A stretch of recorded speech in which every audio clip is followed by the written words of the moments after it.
ഖദീജ, ഞാൻ നിൻ്റെ മൈലാഞ്ചിയിൽ നിന്നും കുറച്ച് മൈലാഞ്ചി എടുക്കുന്നുണ്ട് കേട്ടോ. കുൽസുവിന് കയ്യിലിട്ട് കൊടുക്കാനാണ്. ഉമ്മാനെ കാണണമെന്ന് പൂതി പറയുമ്പോൾ എനിക്കവളോട് പറയാലോ, 2 കൈയും മൂക്കിനോട് അടുപ്പിച്ച് കണ്ണടച്ച് മണത്താൽ മതിയെന്ന്. അത് നിൻ്റെ ഉമ്മാൻ്റെ മണമാണെന്ന്. നസീഫ് കലയത്തിൻ്റെ ഖദീജ എന്ന ബുക്കിലെ അവസാന വരികളാണ് ഇപ്പോൾ നിങ്ങൾ കേട്ടത്. പ്രണയം വല്ലാത്തൊരു ഹലാക്കാണ്. മനുഷ്യനെ നന്നാക്കാനും മോശമാക്കാനും കെൽപ്പുള്ള എന്തോ ഒന്ന്. അങ്ങനെ അബൂക്കയുടെ ജീവിതത്തിൽ സംഭവിച്ച ആയിഷ എന്ന ആദ്യ പ്രണയത്തിൻ്റെയും ഖദീജ എന്ന നിത്യപ്രണയത്തിൻ്റെയും കഥയാണ് ഈ ബുക്ക്. ചില പുസ്തകങ്ങളുടെ കഥയുണ്ടല്ലോ, നമുക്ക് ഊഹിക്കാവുന്നതൊക്കെ തന്നെ ആവും. എന്നാലും അത് വായിച്ചിട്ട് അതിലെ കഥാപാത്രങ്ങളുമായി കണക്റ്റായി കഴിഞ്ഞാൽ വല്ലാത്തൊരു ഫീല് തരും. ഒരു പ്രശസ്ത സിനിമയിലെ ഡയലോഗ് പോലെ, ഇത്രയുള്ളോ മനുഷ്യൻ, ഇത്രയുള്ളടോ മനുഷ്യൻ.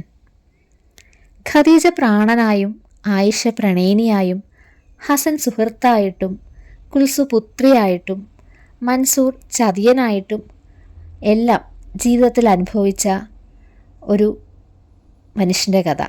അതെ, അബുവിൻ്റെ കഥ. വലിയ കട്ടിയില്ലാത്ത ഏതൊരു വായനക്കാരനും വായിക്കാൻ എളുപ്പമുള്ള ഒരു കുഞ്ഞു പുസ്തകം. അതാണ് കേട്ടോ ഖദീജ. നമുക്ക് ഓർക്കാനും ചേർന്നിരിക്കാനും കൂടെയുണ്ടെന്ന് തോന്നിപ്പിക്കാനും പാകത്തിന് ഒരു മനസ്സിനെ തരുന്ന ഒന്നാണ് പ്രണയം. പകരം വയ്ക്കാനാവാത്ത ചില മനുഷ്യരുണ്ടാവും ജീവിതത്തിൽ. ആരുടെയെങ്കിലും ജീവിതത്തിൽ നമ്മളും പകരം വയ്ക്കാനാവാത്ത മനുഷ്യനാവുക എന്നത് മാത്രമാണ് ആ മനുഷ്യനോട് നമ്മൾ ചെയ്യേണ്ടതുള്ളൂ. ഒരു വിവാഹ വാർഷിക സമ്മാനമായിട്ട് കിട്ടിയ ബുക്കാണ് ഖദീജ എനിക്ക്.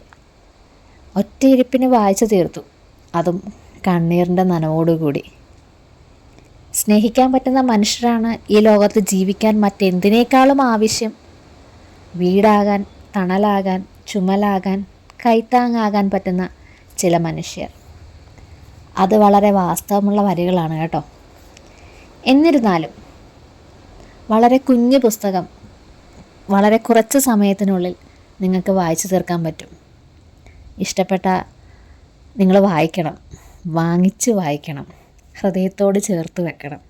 അത്രമേൽ മനോഹരമാണ് ഖദീജ, ഖദീജയുടെ അബുവും.